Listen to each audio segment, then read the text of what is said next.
amigos e minhas amigas do nosso canal Escola Teológica Católica. Vamos rezar, pedir ao Divino Espírito Santo que nos abençoe, nos ilumine, em nome do Pai, do Filho e do Espírito Santo. Amém. Vinde, Espírito Santo, enchei os corações dos vossos fiéis, acendei neles o fogo do vosso amor. Enviai, Senhor, o teu Santo Espírito, e tudo será criado, e renovareis a face da terra. Oremos.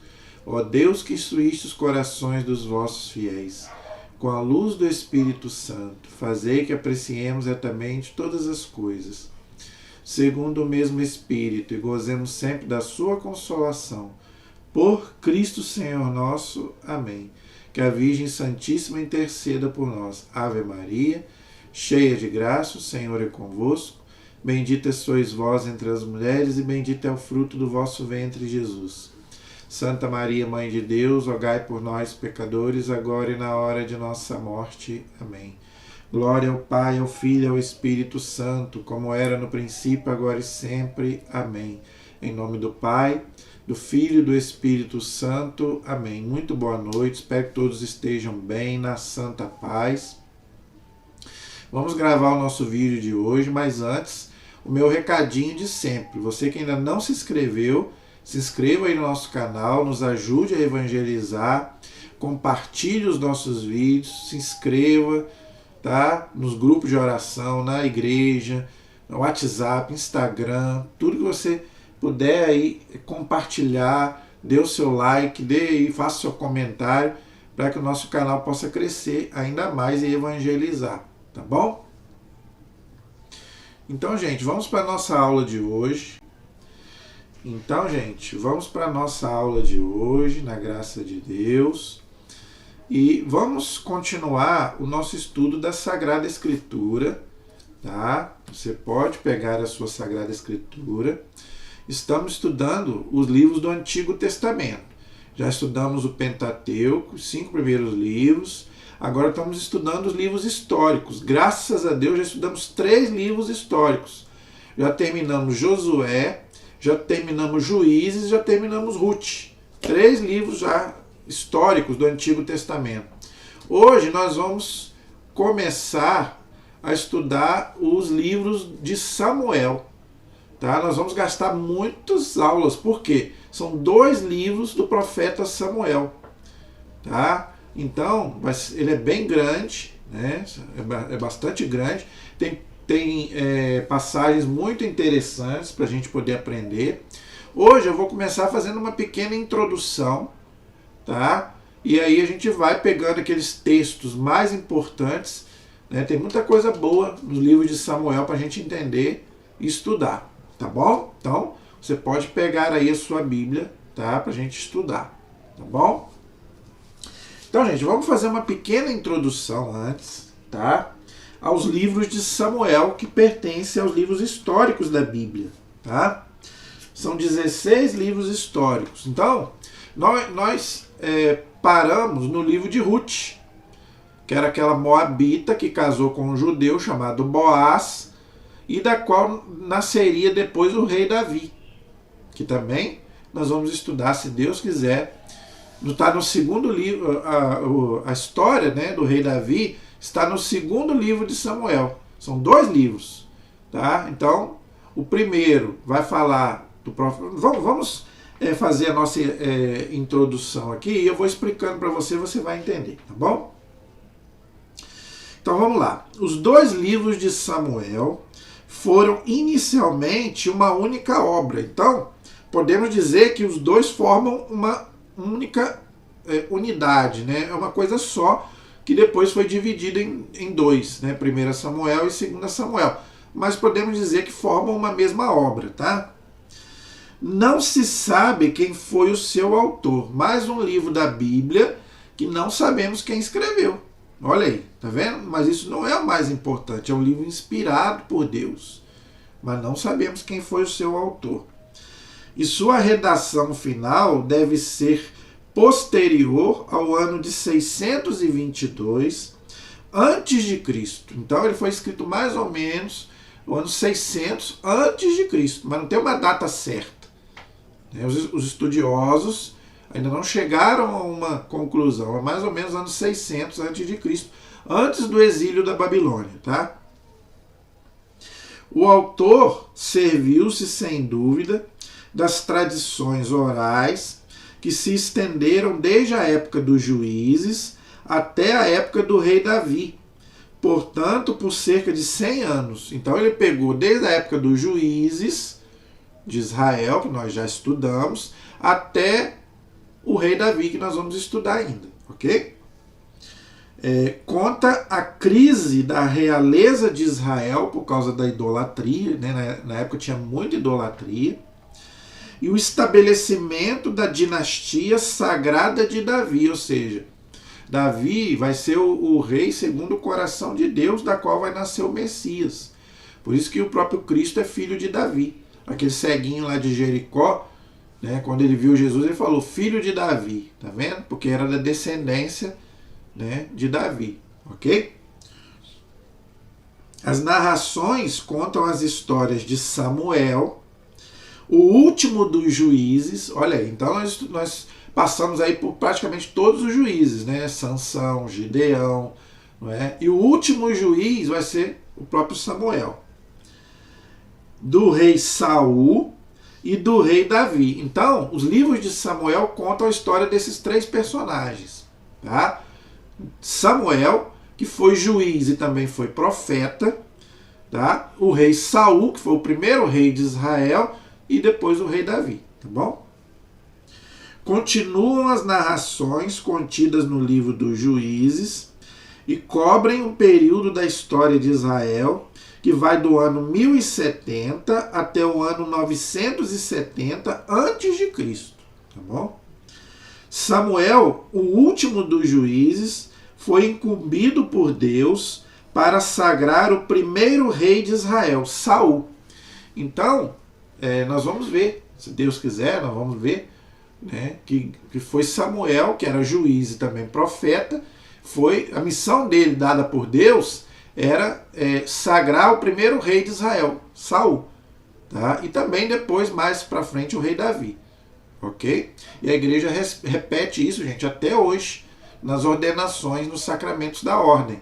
Isso nós vamos ver depois. Mesmo que acontecia lá no Antigo Testamento, a igreja faz a mesma coisa agora no Novo Testamento para ordenar os diáconos, né, os padres, ok? Então nós vamos ver tudo isso depois. Samuel foi eleito pelo povo durante um período de decadência política e religiosa, por causa daquilo que eu falei, muita idolatria, né? Ao mesmo tempo era juiz e profeta. Defende o conceito de que só Deus pode ser o chefe e o guia do seu povo. É a teocracia, ou seja, tudo vinha de Deus. Não era uma democracia, onde o poder emana do povo, não. Aqui o poder emana de Deus, tudo vinha de Deus, tanto a parte política quanto a parte religiosa, não é? Então era mais ou menos como acontecia também no começo lá da era cristã, que eu já expliquei, que política e religião era uma coisa só, não é igual hoje que é separado, entendeu? E era mais ou menos igual na Idade Média, tudo dependia de Deus, ok? Só depois de longa hesitação é que ele se resignou a conceder um rei ao povo. Então, o próprio Samuel não queria que o povo tivesse um rei, porque para eles o rei era o próprio Deus. Tá? Era um conceito do judaísmo de que Deus era o rei do seu povo. Tá? Então ele próprio não achava certo o povo ter um rei. Tá? Então, mas depois ele acabou aceitando e sagrando lá Saul, Davi e outros. Tá?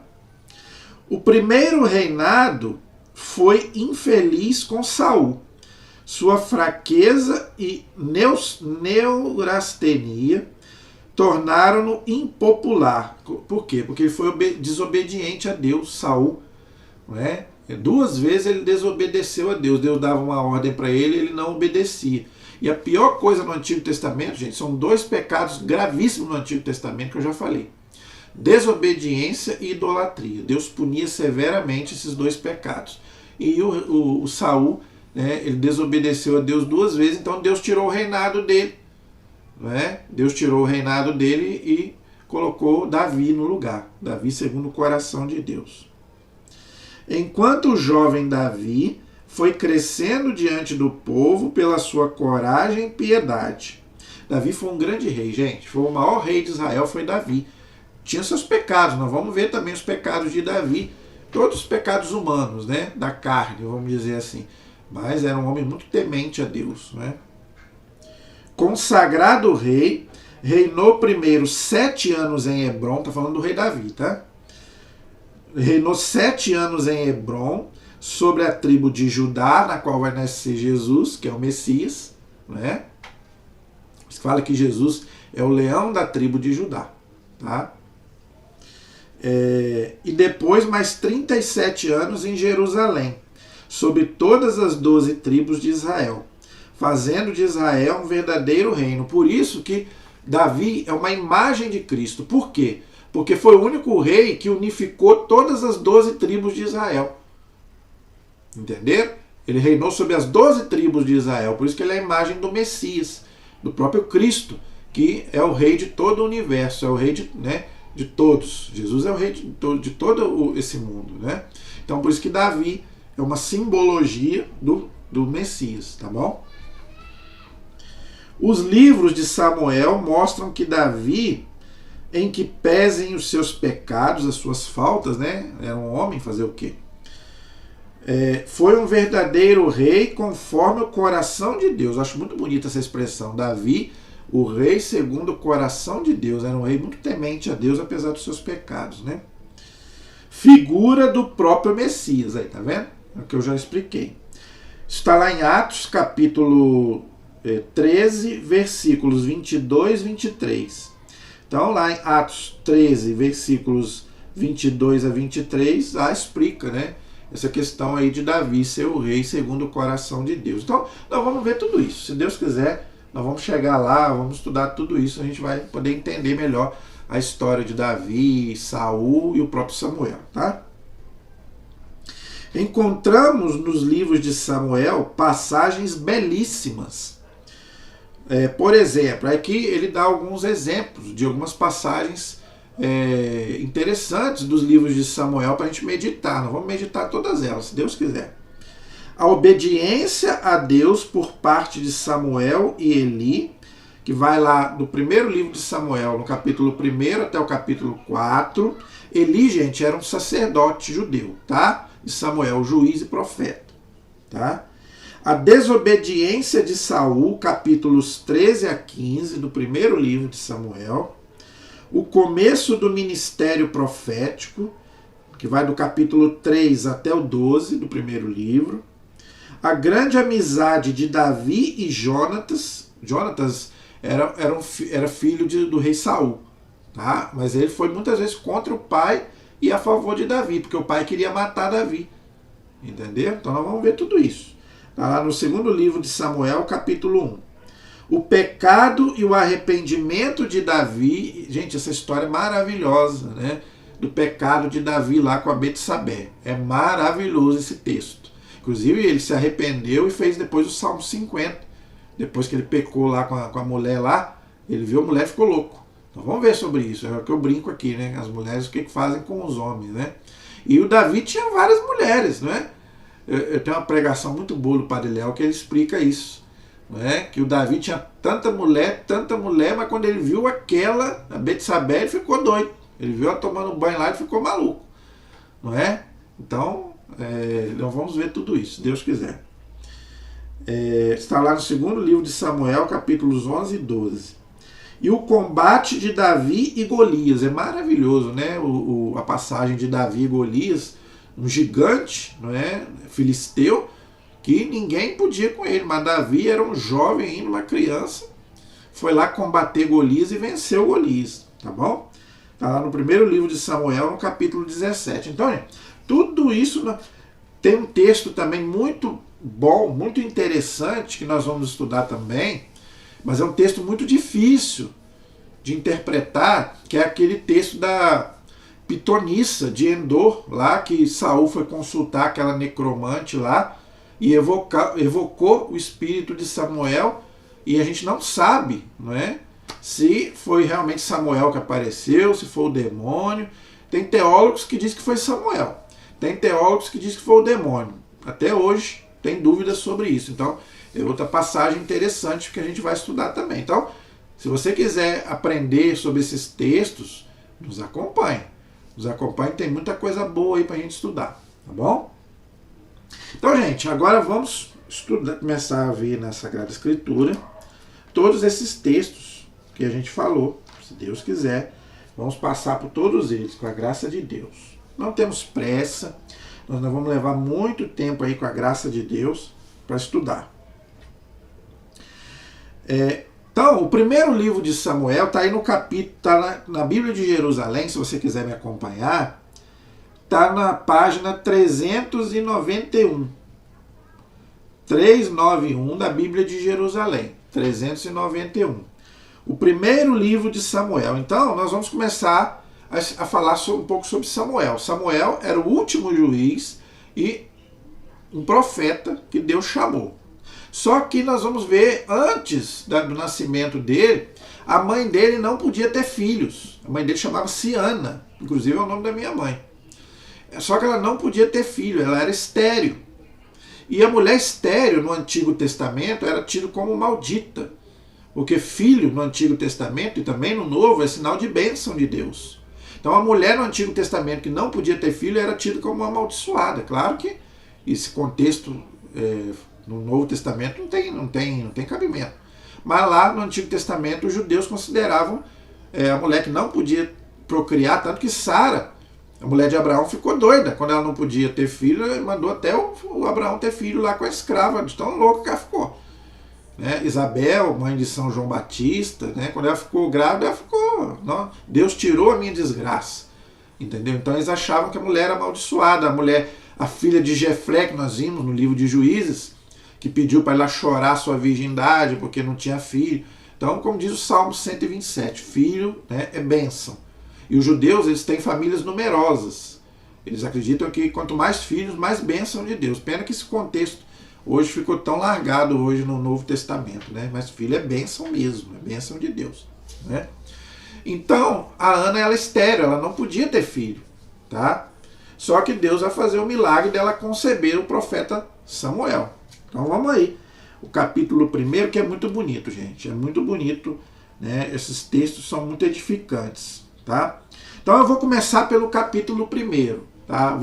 Vale a pena a gente ler esses capítulos de Samuel, esses primeiros capítulos do livro de Samuel, para a gente poder entender toda a história do profeta.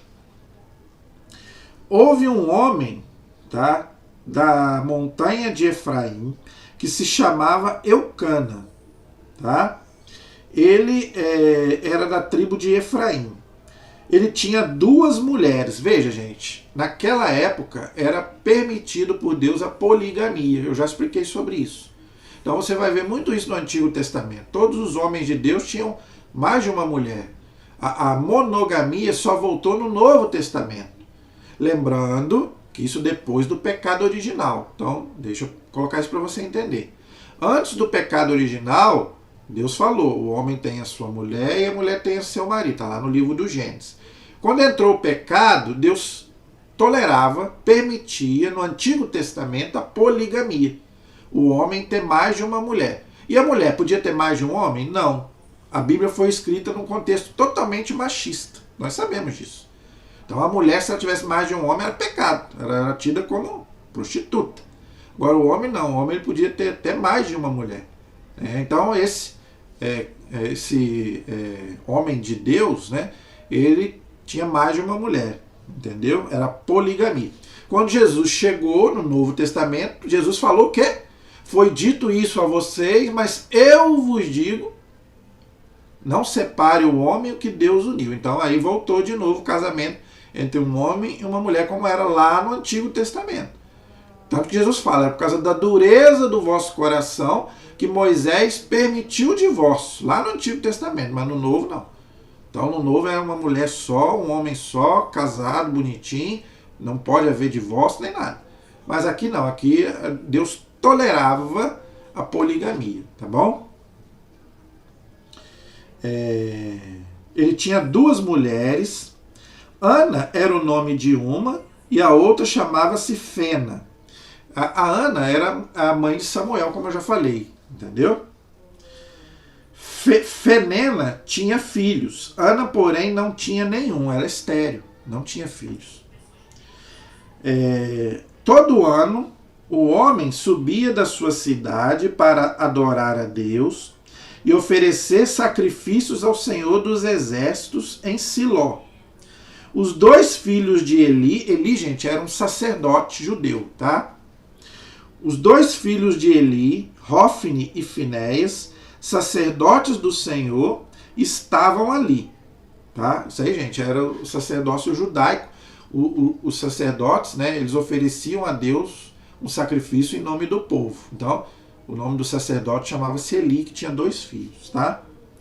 No dia em que oferecia sacrifícios, Eucana tinha o costume de dar porções à sua mulher Fena e a todos os seus filhos e filhas. Porém, a Ana, embora a amasse mais, dava apenas uma porção escolhida, pois o Senhor tinha fechado seu seio. Aqui diz que o Senhor tinha fechado o seu seio. Já expliquei isso. Os judeus acreditavam que tudo vinha de Deus, o bem e o mal. Mas não. Deus não manda o mal. Deus permite, mas Deus não manda o mal. Mas era a cultura deles. Tá? Então eles achavam que tudo vinha de Deus. Então, como ela não podia ter filho, o casal achava que era Deus que não queria que eles tivessem filhos. Entendeu? E assim fazia Eucana todos os anos, sempre que eles subiam ao templo do Senhor. Fenena a ofendia, e Ana chorava e não se alimentava. Então Eucana, o seu marido, lhe dizia: Ana, por que choras e não te alimentas? Por que teu coração está triste? Será que eu não valho para vós mais do que 10 filhos? Então eu quero colocar alguma coisinha aqui sobre isso, gente. Mesmo sendo um contexto totalmente diferente do nosso, veja, é claro que tá errado, né? Vamos dizer assim.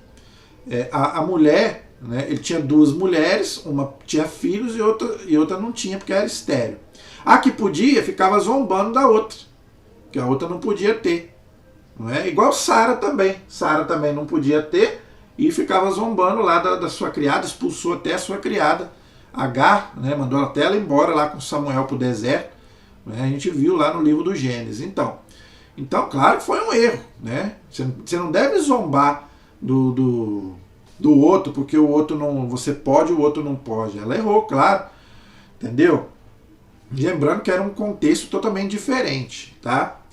Então, agora eu quero falar uma coisinha sobre o final aqui, onde ela estava triste porque ela não podia ter filhos, tá? Aí ele fala para ela: não chora, porque eu posso ser para você muito mais do que 10 filhos. Então, isso acontece nos dias de hoje. Sabia que isso acontece? Às vezes, o casal quer ter um filho, mas às vezes não pode, por algum motivo, ou o homem ou a mulher não pode ter filho. Aí que eles têm que ser mais unidos. Igual ele fala aqui: eu não valho para você mais do que 10 filhos. Então quer dizer, o fato da pessoa não poder ter filhos hoje não quer dizer que a pessoa não possa ser feliz no casamento. Pode, mas desde que as pessoas se amem. O amor tem que ser muito forte. Por quê? Para preencher, já vai ter, né, esse vazio do filho. Igual ele fala aqui. Né? Não chora, não fica triste, porque eu sou para você mais do que 10 filhos. Então, quer dizer, é muito importante o casal que não pode ter filhos se amar muito. Porque é muito mais complicado, né? O casal que não pode ter filho. Porque o casamento é para ter filho. Né? Então, às vezes, tem muitos casais que casam, né, não têm filhos e são muito frios um com o outro. Então, já não tem uma criança, já não tem um filho. Então, se eles não forem unidos, a tendência é o casamento acabar. Entenderam? Então, muito bonito o que o homem fala aqui, mas também pode ser a mulher. Né? Tanto faz seja o homem, seja a mulher. Então, é um conselho que eu te dou. Você que casou e não pôde ter filho por algum motivo, seja uma boa esposa, um bom marido, para poder suprir essa questão do filho que não vai ter. Porque às vezes isso acontece muito. entendeu? Da pessoa não poder ter filho, ou homem ou mulher, entendeu? Então, às vezes, a pessoa casa naquela expectativa, não é? Não vou ter filho, mas pelo menos, né, vou ser feliz, vou casar, né? Minha esposa vai ser uma boa esposa, meu marido vai ser um bom marido, mas não, ele já não tem filhos, então eles acabam também não se amando, o casamento acaba. Então, é um conselho meu para você, muito bonito, o que falou aqui o sacerdote para a mulher dele. Não precisa chorar, não precisa ficar triste, entendeu? Só, se a gente se amar, eu valho para você muito mais do que 10 filhos. Porque às vezes tem gente que tem 2, 3, 4 filhos também não é feliz. Entendeu? A família não é feliz. E às vezes quem não tem, às vezes é até mais feliz. Não é? Então, tem isso também. Mas aí acontece uma coisa muito bonita. Ana, ela era uma pessoa muito, muito temente a Deus. Ela começou a fazer orar. Ah, isso também eu quero falar. Tá? Vou ler e depois eu vou colocar isso aqui. A oração de Ana. Depois que comeram e beberam, lembrando, gente, que ela não queria nem comer. Depois que ele falou aquilo, que eu sou para você mais do que 10 filhos, ela foi, comeu e bebeu. Tá vendo o que é o amor entre o casal, que eu falei? Depois de comerem e beberem, Ana se levantou, o sacerdote Eli estava sentado em sua cadeira, no limiar da porta do santuário do Senhor. Na amargura da sua alma, ela orou ao Senhor e chorou muito. Não tem pecado nenhum, gente, você chorar. E fez uma promessa a Deus dizendo: o Senhor dos exércitos, se quiseres dar atenção à humilhação da tua serva, e te lembrares de mim, e não te esqueceres da tua serva, e me deres um filho homem, então eu o consagrarei a Deus por todos os dias da tua vida, e a navalha não passará sobre a sua cabeça. Então, gente, ela começou a fazer uma oração pedindo a Deus que ela pudesse conceber. E que ela fez uma promessa: se eu engravidar, eu vou consagrar o meu filho a Deus. Tem muitas mães que fazem isso, não é? Tem muitas mães que fazem isso. Se eu não puder, né, aquela mãe que não pode ter filho, né, depois quando ela consegue a graça, ela vai lá e consagra o filho a Deus, faz alguma promessa, né? A gente sabe o que acontece. Já falei aqui várias vezes a questão das promessas. Não tem problema, pode fazer, desde que cumpra. Se não cumpriu, vá se confessar, que aí você cometeu um pecado grave. Fez promessa, tem que cumprir, tá? Como prolongasse a sua oração ao Senhor, aí tá vendo? Ela ficava ali todo dia rezando a Deus, pedindo a graça da concepção. Eli observava sua boca. Ana apenas murmurava. Então você não precisa fazer oração para todo mundo ouvir. Você e Deus. Entendeu? Não precisa ser uma oração que todo mundo ouça. Né? Pode ser aquela oração silenciosa. Deus ouve. Deus está no nosso coração. Seus lábios se moviam, mas não se podia ouvir o que ela dizia. E por isso Eli julgou que ela estivesse embriagada. Olha só. O sacerdote de Deus vendo ela rezar, mas ela não falava nada, só com o pensamento, com a boca, mas sem sair nenhuma voz, ele achou que ela estava bêbada. Então, gente, a gente não precisa rezar alto, não. Você e Deus. Peça a graça que você quer, que Deus vai te atender. Deus é onisciente, onipotente, onipresente. Deus está no nosso coração. Então, tem gente que pergunta, eu preciso falar em voz alta com Deus? Não. Deus ouve. Até o pensamento. Deus lê o nosso pensamento, sabia? O demônio não lê o nosso pensamento. Não, ele não é onisciente, mas Deus é. Então, Deus lê até o que a gente está pensando. Entendeu? Então o sacerdote achou que ela estava embriagada. Tá? Então lhe disse Eli: até quando estarás embriagada? Livra-te do teu vinho. Ana, porém, lhe respondeu assim: não, meu senhor. Está falando com o sacerdote Eli. Olha o respeito que ela tinha pelo sacerdote. Tá vendo? Não, meu senhor, eu sou uma mulher atribulada. Não bebi vinho nem bebida forte. Derramo a minha alma perante o Senhor. Olha que coisa linda, gente. Derramo a minha alma na presença do Senhor. Olha só. A oração dela era tão forte, era tão fervorosa, que ele achava que ela estava bêbada, mas ela falou, não, eu não bebi nada. É minha alma que está derramando na presença do Senhor. Por quê? Porque ela queria uma graça que era muito difícil. Então, gente, se você quiser arrancar uma graça do céu, não basta uma oraçãozinha ali de 5 minutos. Santa Mônica rezou 40 anos para Santo Agostinho se converter. 40 anos. Então, gente, se você quiser arrancar uma graça do céu, quanto mais difícil, mais você tem que ficar ali incomodando Deus, né?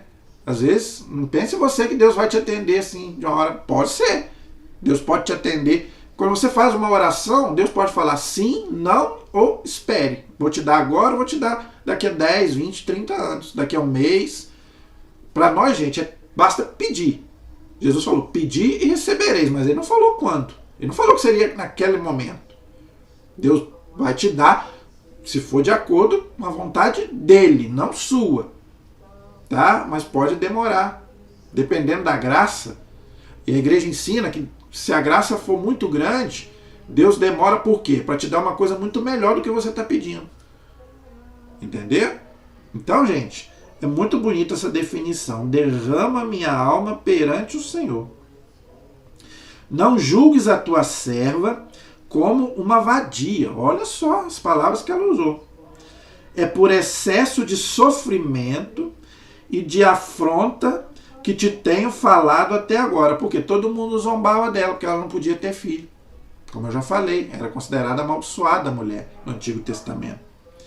Eli então lhe disse, vai em paz, e que o Deus de Israel te conceda o que lhe pediste. Respondeu ela, ache a tua serva graça aos teus olhos. E a mulher seguiu o seu caminho, comeu e o seu aspecto não era mais o mesmo. Olha aí, tá vendo? O que é uma pessoa de Deus?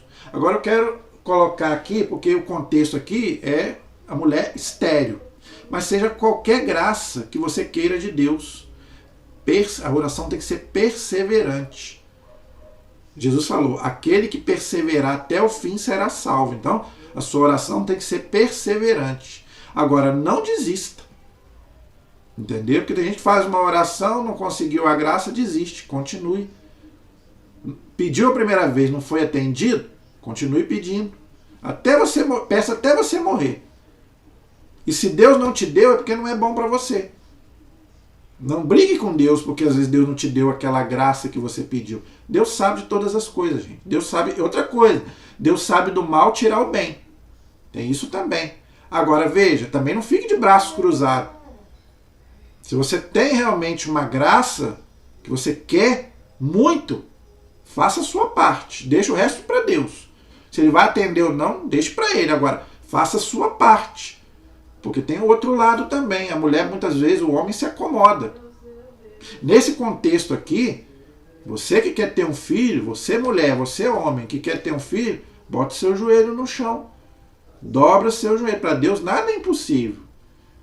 Entendeu? Então, busque ajuda médica. Você que é mulher, você que é homem, tem algum problema, vá buscar uma ajuda. Mas às vezes, né, a pessoa às vezes não vai fazer um tratamento. Né? E busque Deus. Não ache que Deus vai fazer sua parte. Seja feita a vontade de Deus, mas você também tem que fazer sua parte.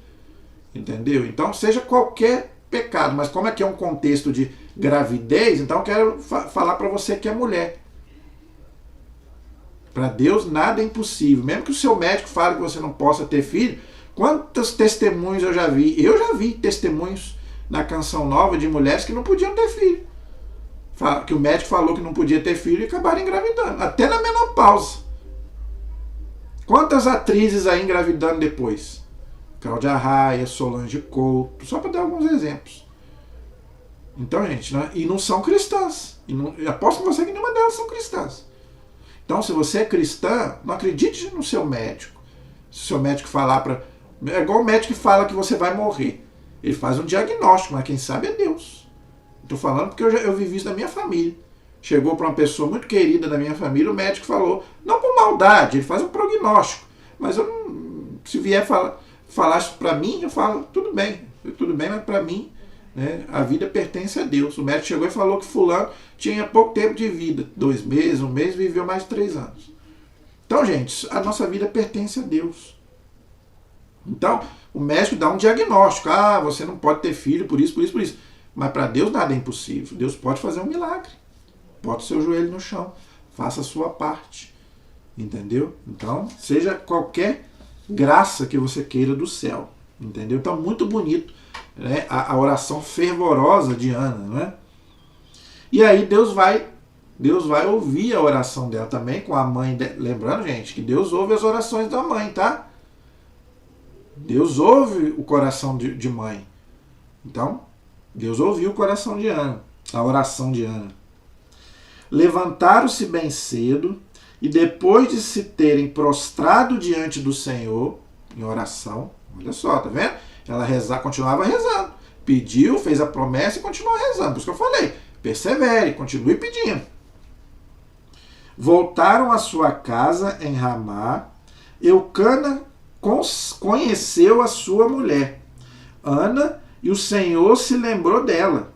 Ana concebeu e no devido tempo deu à luz um filho, a quem chamou Samuel, porque disse ela, eu pedi a Deus. Então, olha aí a tradução do nome Samuel. Então, isso é outra coisa, gente. Vamos botar nomes santos nos nossos filhos. Não fique botando nome de artista, cantor, que eles não sabem nem que isso existe. Coloca um nome santo. A igreja ensina isso. Você vai ter primeiro que você vai ter um intercessor no céu. Entendeu? Se você botar um nome de santo no seu filho, já vai ter alguém lá para interceder por ele, que tem o mesmo nome. Então, procure saber o significado. Eu tinha um livro, né, onde eu trabalhei numa loja, numa banca de jornal, onde tinha lá o significado dos nomes. Procure saber o significado do nome do seu filho. Às vezes tem um nome até de um deus pagão, né? Então, procure saber o significado do nome do seu filho. Então, Samuel quer dizer, eu pedi ao Senhor. Olha que bonita tradução. Tá? Eu tenho um amigo que chama Samuel. Um abraço para ele. Eu sei que ele não estava me ouvindo, mas é um amigo, inclusive, ele nem é católico, é protestante, mas é um grande amigo que eu fiz. Samuel é o nome dele. Eucana, seu marido, subiu com toda a sua casa para oferecer ao Senhor o sacrifício anual e cumprir a sua promessa. Ana, porém, não subiu, porque ela disse a seu marido, não antes que o menino seja desmamado. Então eu o levarei e será apresentado perante o Senhor e lá ficará para sempre. Apresentado no templo, né? Era lá da lei de Moisés, né? Primeiro o judeu apresentava no templo e fazia circuncisão. Até Jesus passou por isso, né? O cristianismo, gente, ele até faz isso, mas essa apresentação na igreja, né, pode até se fazer, mas não é obrigatório, tá? Porque era uma coisa lá do Antigo Testamento. Circuncisão, nem pensar. Não vai fazer circuncisão no seu filho, não, que não precisa, só o batismo. Mas se você quiser apresentar ele na igreja, não tem problema nenhum, a igreja não proíbe. Mas não é obrigatório também, como era aqui na lei de Moisés. Nem a circuncisão, nem a apresentação. Circuncisão foi abolida, mas a apresentação, se você quiser fazer, não tem problema nenhum. Tá?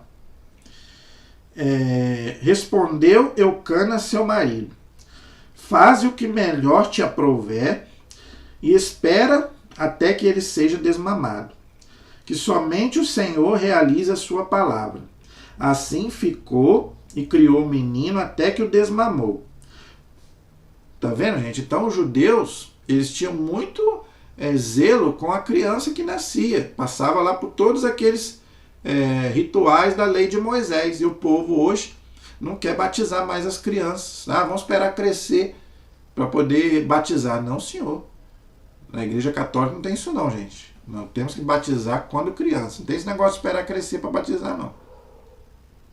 Tá? Então, logo desmamou, ela o fez subir consigo, com um novilho, né, um cordeiro, um carneiro, né, um novilho de 3 anos, 100 medidas de farinha e outra de vinho, e o conduziu ao templo do Senhor em Siló. O menino era ainda muito pequeno. Eles imploraram o novilho e levaram o menino a Eli, ou seja, o sacerdote. Ela disse, a mãe do menino, Ana, perdão, meu senhor, tão cedo como tu vives, eu sou aquela mulher que aqui esteve contigo, orando ao Senhor. Eu orava por este menino e o Senhor atendeu a minha súplica. Da minha parte, eu dedico ao Senhor por todos os dias que ele viver. Assim o dedico ao Senhor. E lá ele se prostrou diante do Senhor. Então ela foi lá cumprir a promessa. Ela tinha prometido. E se Deus desse ela um filho, ela iria consagrá-lo a Deus e ela cumpriu a promessa. Então aqui está uma prova, tá bom? Que Deus não é contra a promessa, mas desde que você cumpra a promessa. Tá bom? Então é muito bonito mesmo. E aqui, esse novilho, esse cordeiro que ia ser imolado, é o próprio Cristo, né? O cordeiro que vai ser imolado. O filho, né? Samuel ali, o profeta, também representa o próprio Cristo. Ana é um símbolo da Virgem Maria. Tá? Inclusive, no capítulo 2, que nós vamos ver na próxima aula, ela vai fazer a oração do Magnificat, que também Nossa Senhora vai rezar lá no Evangelho de São Lucas. Então, na próxima aula, se Deus quiser, nós vamos estudar o capítulo 2, e aí nós vamos, com a graça de Deus, se Deus quiser, e Ele há de querer, nós vamos estudar então sobre esse cântico de Ana. Ela vai oferecer a Deus um cântico, em homenagem a Deus, por Ele ter feito, né, os prodígios na vida dela. Ela foi atendida, e ela aí orou a Deus o Magnífico, que depois a Virgem Maria também vai rezar lá no Evangelho de São Lucas. A mesma oração, só muda algumas coisas, tá bom? E aqui, para a gente encerrar a nossa aula de hoje, né, ela consagrou a Deus, como eu já falei, como a promessa que ela tinha feito, e ela fala aqui uma coisa interessante. O Senhor, né, atendeu a minha súplica, não é? E tirou, né, vamos dizer assim, tirou a amargura dela, vamos dizer assim, né? Porque ela, por não poder ter um filho, ela acabou ficando uma mulher amargurada, tá bom?